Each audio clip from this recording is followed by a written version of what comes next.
What's up, everyone? Antonio here. It's been 1 year since I got laid off at Google, and I've done a lot. I've learned a lot. I've talked to a lot of people, made a lot of mistakes, and I want to share my experiences with you. Hopefully, that you can avoid them and you get to learn from them and not repeat the stuff that I have done. So just a little background for those of you who don't. I studied business analytics, Montclair State first, and then Villanova. Started my career at BS. I did a year there, moved to Verizon, did 3 years at Verizon in some sort of business intelligence, AI product manager role. Moved to Google when during COVID, spent 4 years there doing data analysis, and I got laid off while parental leave. Well, I got laid off in June of 2025. So it's been a year. So when I got laid off, I had just had my third daughter. I was on parental leave. I got a notice, well, one day, and it was in February. It says, "Hey, your leave expires in June, so stay home until then. We'll pay you." Which was generous of them. And but after June, yes, you'll get a severance, and we don't need you anymore. So at the time, I didn't think about it much. I was actually pretty happy, and because I had three little kids at home, and the pay was good. I have enough savings, so it was more time to spend with my kids, and I enjoyed that. We've hung out a lot as a family, and it's been a great time. Okay, so that's been good. What are some of the stuff that happened? So around June of 2025, I posted that I got laid off from Google. Here, the market is brutal. I posted that on LinkedIn, and it blew up. So it got like millions of views, tens of thousands of comments and likes, and it was just crazy. So during that time, I got a lot of job offers. Some of them, they don't always fit. They're in different part of the country, but I got a good amount of leads. I would say probably, I don't remember exactly now, but 14 to 15 solid interviews. And there were a couple companies that I liked. I got some offers, and the two companies that I ended up deciding between, one was in New York City. It was 3 days in person, and the other one was fully remote, which was Mixbook. So I had a full-time offer for Crowd. So this is mistake, I would say, I guess, experience number one. I got a full-time offer from Crowd. In Yeah, I don't want to mess up the name. So I got a full-time offer from Crowd, and then I got an offer from Mixbook, but they said start on a 3 month contract. If you're gonna do good, we're going to kind of convert you to full time, and we'll give you, the what you deserve. So I really like the company. I like the culture they had built. I like the people that I interviewed with. Not that I didn't like Crowd. Honestly, I picked Mixbook really because it was fully remote. I had been going to the city for some time with Google, and I preferred to avoid the city commute. Well, after a couple months at Mixbook, a new VP came in, and he said, "Well, I don't really know you, so yeah, whatever we said, whoever said they're gonna give you full time. Well, I'm now the new boss in charge, and I'm not gonna do that. I'm going to extend your contract." I was upset, but I figured, starting the job search from scratch, it was a tough market. I still like the company. I said, "All right, I'm going to continue." So I signed another 3 month contract, and kept working. And a month into it, it was like, "Hey, Antonio, we want to convert you to full time." But it's like, okay, there's always a but. So when I had initially talked with Mixbook, I was given the no, always get everything in writing. I didn't. I trusted that I'm going to be a senior data analyst, and my stakeholders were very happy with me. But now the new VP of data who came in, he gave his assessment of and gave me feedback. And he said, I'm going to give you as a data analyst, I can give you full time. And then if you perform well, then I'm going to promote you to senior data analyst eventually. And for me, that was just I was disappointing because I had an agreement, which I know he wasn't here. Whatever's happened, happened. And when I asked what's the feedback, I got feedback, but to me, that wasn't enough feedback to not give me senior analyst. I think it was very minor, nitty gritty, picky things that could have been like fixed like this instead of making me like a lower position. So everything was fine, no hard love, no love lost until I told Mixbook that I am going to just finish out my contract and then I'll look for something else. Since you're not able to give me senior data analyst position, okay, yeah, you don't want to hire for senior analyst, fine, we'll just I'll write it out, this contract you gave me, and then we'll go our separate ways. Well, what just blew it over the top was the next day I woke up, I opened up LinkedIn, and I see Mixbook hiring for senior data analyst, and I was like, what the fuck? Like, are you kidding me? I was pissed off, and I'm usually like very calm person. I have high tolerance, but it was just, I felt it was totally unfair. I couldn't play happy go camper. And even in this tough market, I knew that that wasn't the place for me. So I ended up giving him my 2 weeks and the very next meeting and ended up quitting Mixbook. What's done is done. Company is, I think, still the most of the people were great.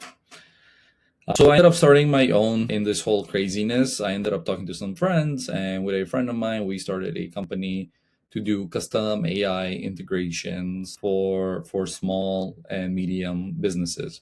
And that was been going on for 3 months. At the beginning, every business is tough. And I knew that going in, but I wanted to give it a chance, So we started working with friends, building out some solutions, getting some money for that. But the thing is, when you're starting a business, you are not doing the things that you thought you were going to be doing, right? Like, I wanted to code. I really got into AI agents. I want to build these AI agents. I want to do stuff. But when you're starting your business, 80% of your time is spending building demos, convincing people, and advertising yourself rather than actually working and building the solutions. And that is all obviously to be expected.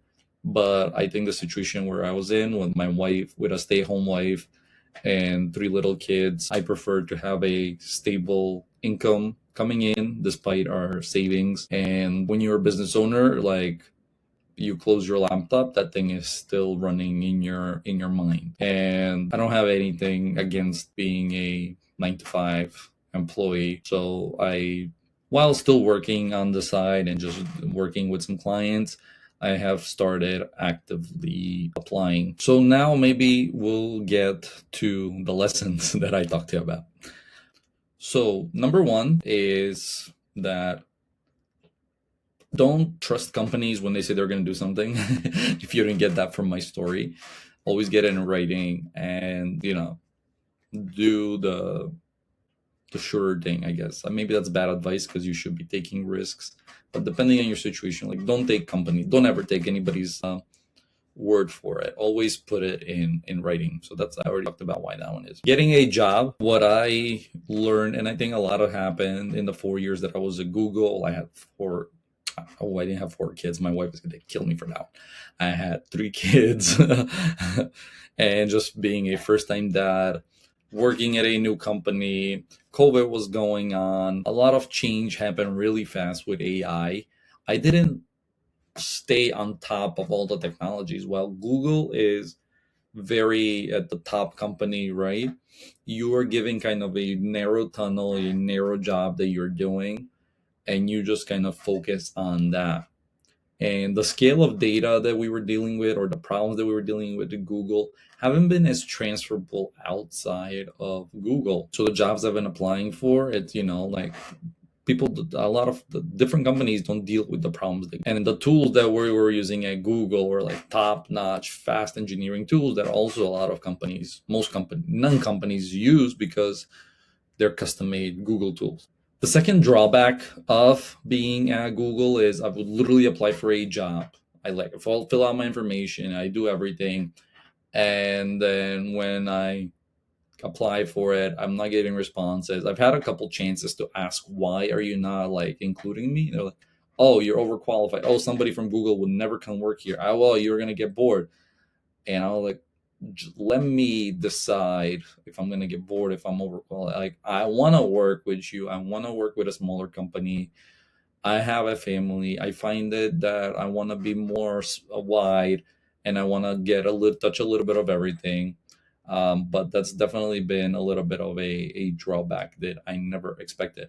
And the only companies that have been reaching out are the big ones, like the Amazons and the Metas, and which is, I mean, it's not the worst thing, but I really wanted to go in a different direction. The second or third lesson I'm gonna share with you is that data analysis jobs are way down. In data science, data analysis, I mean, you can throw it into ChatGPT. BI work, you can throw it into ChatGPT, and I guess it's good enough.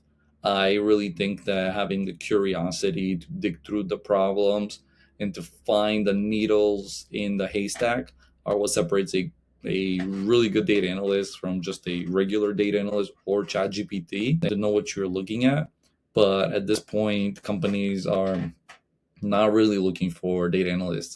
Positions I've been looking for kind of like AI agent builders and operators. AI engineers has been a top position that I think you can get a bunch of interviews for. Obviously, software engineers that are going to do some sort of AI, I'm assuming. Data engineer roles, and then, some product roles, but those have been also very high competition. So I think if I had to single out two roles, it would be like AI engineer, and then I would say data engineer. And then the fourth thing that I want to talk about is when you are at corporate, whether at Google or whatever company you're doing, you're kind of focusing on your thing. The world has shifted to a very different place with AI. Whereas before, you can go to a conference here and there, you can talk to a person here or there, and you kind of knew what was happening in industry.